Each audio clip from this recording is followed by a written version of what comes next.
Bien, ahora quisiera que veamos cómo acceder a lo que es una evolución temporal de una galaxia en específica en la simulación de Illustris. Entonces, primero quiero comentar cómo se tiene organizada esta vinculación de galaxias en lo que respecta a su evolución temporal.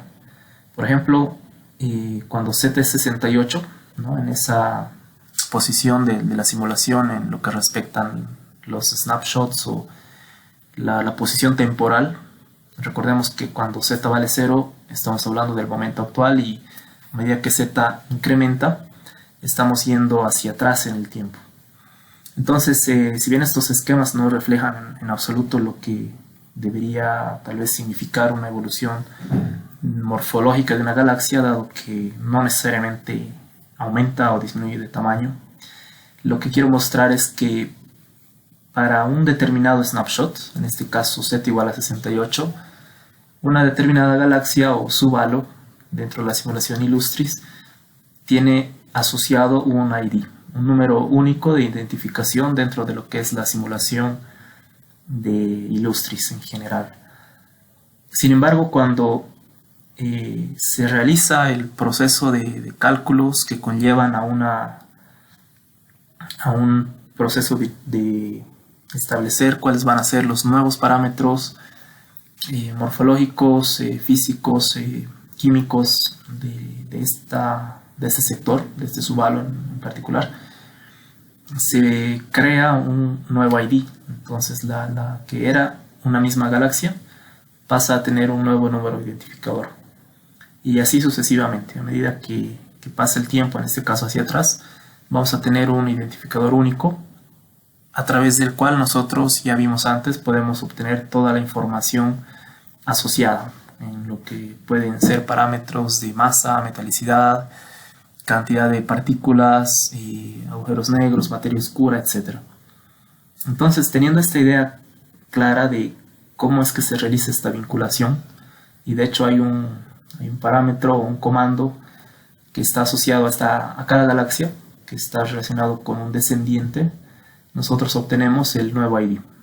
Y la idea es esa, ¿no? Nosotros, estando en una galaxia, vamos a poder seguir el rastro de cuál es la evolución de esa galaxia. Entonces vamos a ver un ejemplo. En particular vamos a ver 4 parámetros numéricos que obtenemos de cada galaxia. Entre ellos la masa de la materia oscura, que va a ser este DM, la masa de las estrellas, la masa de agujeros negros o la masa del espacio intergaláctico, perdón. Entonces, para diferentes valores de Z, nosotros tengamos en mente de que vamos a poder establecer, en este caso en Python, un cuadro de esta forma. Vamos a tener el valor de Z y vamos a tener en cada parámetro un valor numérico decimal. El ejemplo está en este enlace dentro de lo que es el proyecto que tenemos establecido en Replayit, en el cual es que es una especie de IDE interactivo en el cual uno puede acceder y ejecutar el programa sin tener que realizar ninguna instalación previa. Entonces yo he armado el script en base a los ejemplos que están en el sitio web oficial de Illustris, y he añadido las librerías que faltan o que son necesarias, y además del método get, que ya lo teníamos establecido en una librería utilitaria, se va a utilizar la librería de matplotlib, que nos permite realizar gráficos, y la de NumPy para sacar un logaritmo. Así podemos ver la masa en proporción a la masa solar de forma logarítmica. Entonces el código es bastante breve. Nosotros partimos de un ID. De forma arbitraria decido que voy a ver qué pasa con esta galaxia.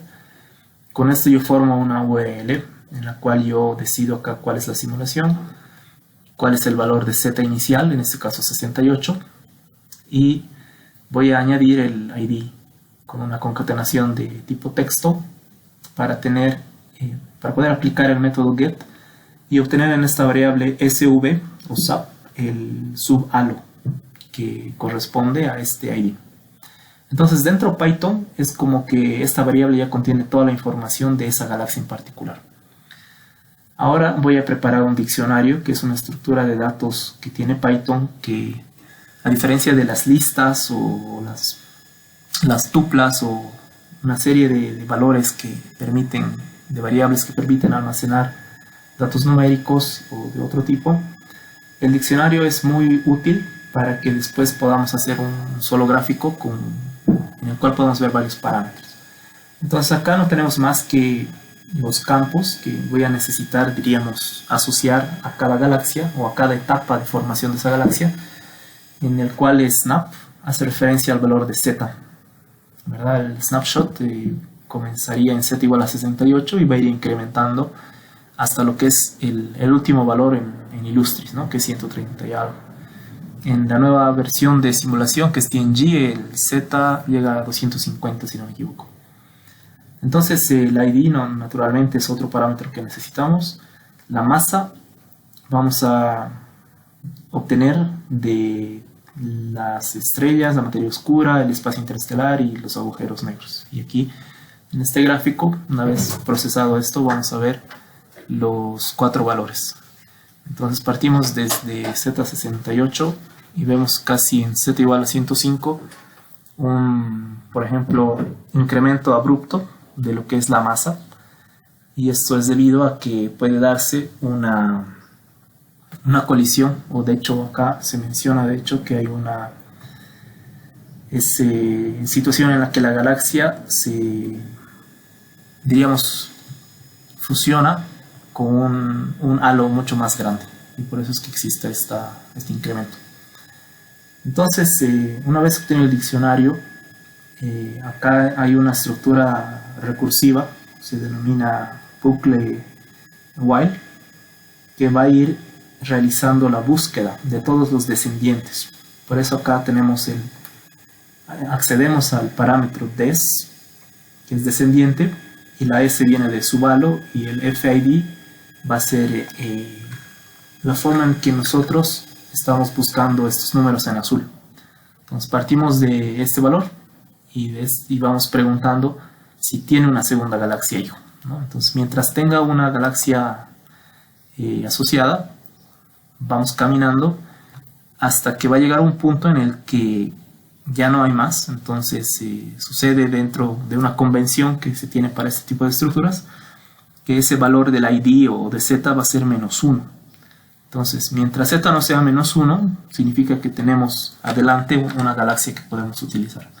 Por eso acá se pone este while, y acá se pone el signo de admiración igual, que significa diferente, o que se repita todo esto mientras este valor no sea -1. Y luego internamente realizamos un for a través de estos campos o fields, que como hemos visto son los que vamos a necesitar.